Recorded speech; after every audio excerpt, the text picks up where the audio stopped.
शिवसेनेचे माजी मंत्री आणि आमदार अर्जुन खोतकर आपल्याबरोबर आहेत। अर्जुन खोतकरजी, दोन्ही ठाकरे बंधू उद्या विजयी मेळाव्याकरता एकत्रित येतात।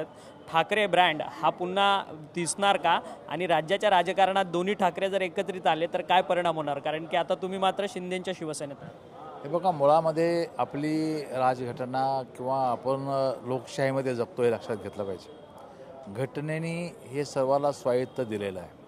कोणी कोणासोबत जायचं, कोणी कोणासोबत राहायचं, कोणी कोणासोबत मते करायची, तो घटनेने त्यांना अधिकार आहे। पण तो मराठीमध्ये एक म्हण अशी पण आहे की एका मॅनेमध्ये दोन तलवारी राहू शकत नाहीत। मला नाही वाटत की ते दोन तलवारी एका मॅनेमध्ये राहतील, आणि आले तरी फार पुलाखालून पाणी वाहून गेलेलं आहे, फार मोठा परिणाम होईल असं मला वाटत नाही। परंतु तुम्ही तुमचं विशेष म्हणजे अर्जुन खोतकर, तुम्ही उद्धव ठाकरेंबरोबर खूप काम केलेलं आहे, त्यांचे जवळचे व्यक्ती म्हणून तुम्ही परिचित होता। मराठवाड्यात तुमचं काम उत्तमरित्या सगळं काही सुरू होतं।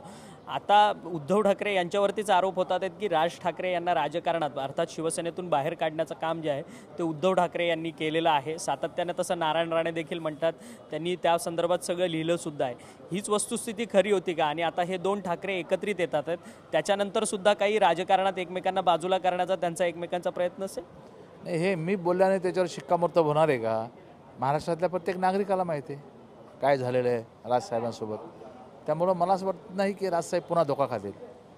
परंतु ज्यावेळेस तुम्ही मात्र शिवसेना म्हणजे अर्थात उद्धव ठाकरेंची साथ सोडत होतात त्यावेळेस तुम्ही मात्र फार गहिवरलेला होतात, गहिवरलेल्या भूमिकेत होतात। तुम्ही माझ्याकडे नाईलाज नाही अशा पद्धतीने तुम्ही करत संपूर्ण पक्ष सोडलेला होता। तरी देखील तुम्हाला वाटतं की दोन्ही ठाकरे बंधू एकत्रित आले तरी राज्याच्या राजकारणात आणि शिंदेंना काही धोका नाही? हे बघा, पहिली गोष्ट तर एवढी वर्ष तिथं घातल्यानंतर, त्यांच्यासोबत राहिल्यानंतर कोणी असेल हवळ्यापणाचा माणूस तो निश्चितपणे थोडासा भावनिक होईलच। त्यातून मी तो भावनिक त्या ठिकाणी झालो होतो। आणि बघितलं तर मराठवाड्यातले सर्वात सिनियर लोक आम्ही 8 वेळेस म्हणजे 40 वर्ष होतील मला या भवनामध्ये आमदार होऊन। त्यामुळं माझ्या पक्षातला सर्वात सिनियर आमदार मीच आहे सध्या। आणि मला असं वाटतं की मी एकत्र कुटुंबाचा पुरस्कर्ता आहे। माझं कुटुंब एकत्र आहे आजपर्यंत, आणि मी भूमिका स्पष्ट केलेली आहे। कोणी कुटुंब एकत्र येत असेल तर आमच्या शुभेच्छा आहेत त्यांना।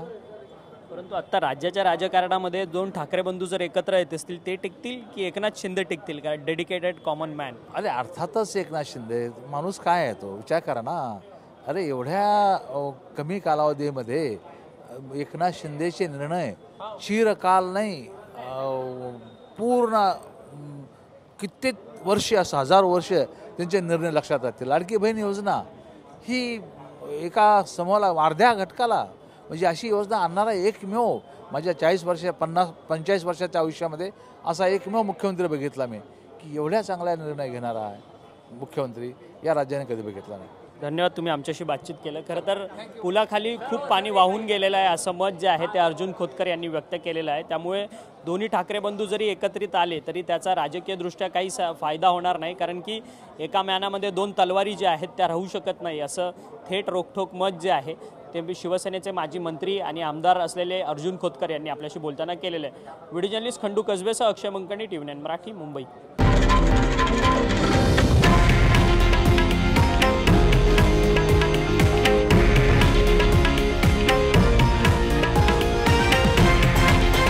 हे आहे देशातील नंबर 1 न्यूज नेटवर्क आणि आपण पाहत आहात TV9 मराठी, एकमेव।